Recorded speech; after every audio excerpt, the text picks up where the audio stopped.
There's a lot of people around here that have a really lot of strange ideas, and I think many of them are pretty bizarre. Michelle Angbritson keeps the HAARP computers from freezing up in between visits from the military scientists. Do you know, do you understand what they're doing here when the scientists come in? You mean when the scientists come in and shoot the beams up? Yeah, they're shooting the beams up, and I think that heats a little small space in the ionosphere, and then you've got guys that are sitting on computers, and you've got people putting up weather poles that measure weather and everything like that. I mean, there's something spooky going on here. There have been claims made by some scientists that that you could heat up the ionosphere and affect local weather.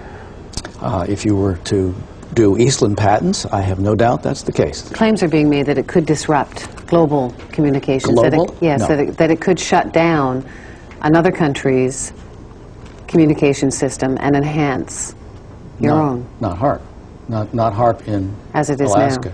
now. No. But you couldn't disable any systems? Those that use, if the systems used a path which was accessible to the HAARP beam, yes. Starting to sound like Eastland's invention to you? Well, remember, John Heckscher says HAARP has nowhere near the power levels Eastland talked about. It seems like this entire thing has been a matter of disinformation. Eric Nashlin understands the military. He spent 15 years in the service as a radio engineer. He knows deception. It came to our attention that there was a document, a technical memorandum, I think it was 195 or something like that. And reading right in the front of it, they said that, bottom line, although this is here, it does not constitute publication. It doesn't exist. It basically doesn't exist. So it was kind of like, wow, here's the document that doesn't exist. We're talking several hundred pages of document that, you know, doesn't exist on a project that is completely unclassified and open to the public. We got it through friendly folks in the right spots. But it really lays out, these are notes from a conference that really break down where they were going to use this technology and how this technology was going to be applied. Remember the 100 billion watts debate? Well, for Nick Begich, this document was pay dirt. And in the document that we uncovered, the actual desired level of these researchers is 100 billion watts. And there we're talking something closer to the order of what Bernard Eastland envisioned. You must be familiar with Technical Memorandum 195, which talks about a desired level of 100 billion watts. Which memorandum? Technical Memorandum 195. I'm not familiar with that number. Well, it's about 600 pages, and it's. I mean, you may not acknowledge it because it hasn't been published, but it exists. I've seen it. I don't know what Technical Memorandum 195 is, because I haven't seen it. This is a published document. It's non-released. And it's the word games that John Heckscher plays and the word games the United States military plays, and it's the word games they continue to play, and those are the things that need to end. Zap incoming missiles, disrupt global communications, and engineer the weather. And ready? There's one more. Some people believe the technology being tested here could be used for sinister projects involving humans. Radio waves messing around with people's brain waves. And guess what? The military denies this one, too.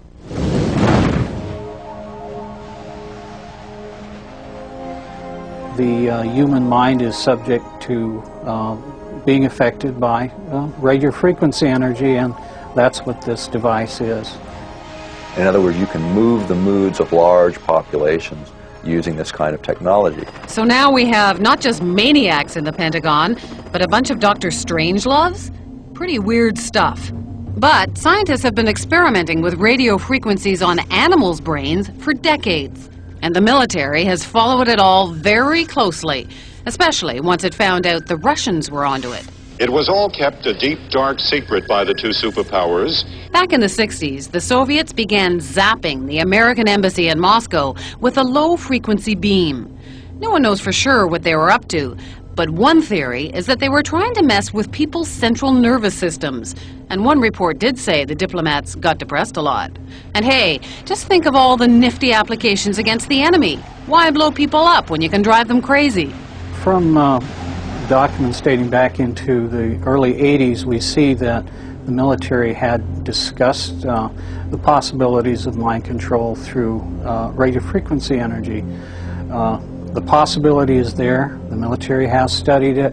A 1982 Air Force report called radio frequency energy a major new research initiative and said that RF can, quote, disrupt normal purposeful behavior. A 1987 military report called for more research on RF energy as a non-lethal weapon, while pointing out that most of the existing technology is classified.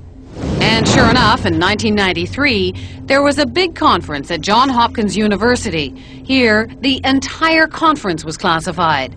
But the agenda wasn't, and weapons using extremely low radio frequencies, or ELFs, were listed as a very attractive option. Is it just a coincidence that there's been all of this talk and that HAARP will be experimenting with this? Is that all just coincidence?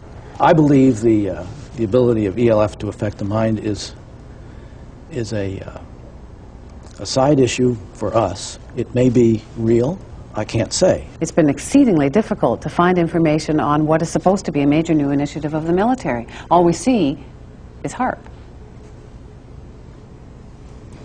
Well, then I'm being kept in the dark, if that's the case. The question is, you know, could they, would they? And we believe they can, and we believe they will. Somewhere, at some point, all of this technology merges at some level within the Pentagon, and it happens to be in Alaska, and it happens to be now. It isn't just conspiracy theorists who are concerned about HAARP. In January of 1999, the European Union called the project of global concern and passed a resolution calling for more information on its health and environmental risks.